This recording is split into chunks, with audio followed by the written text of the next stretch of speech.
Edi Rama përpiqet të vras dy zoq me të njëjtin gur. Pikë pari.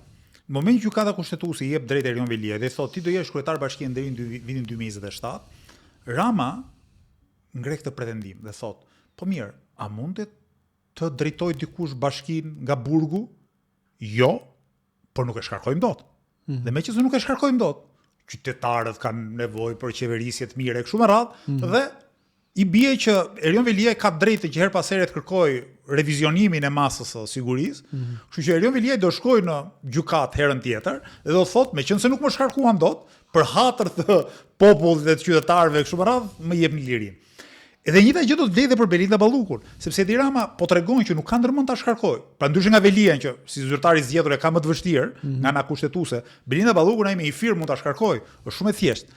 Ama nuk e shkarkon pikërisht për t'ju thënë institucioneve të drejtësisë që shikoni, ne sa kohë do i mbajmë detyrë të zyrtarët e akuzuar për korrupsion, atëherë këta për të pasur minimumin e qeverisshmërisë, duhet i lëmë në liri.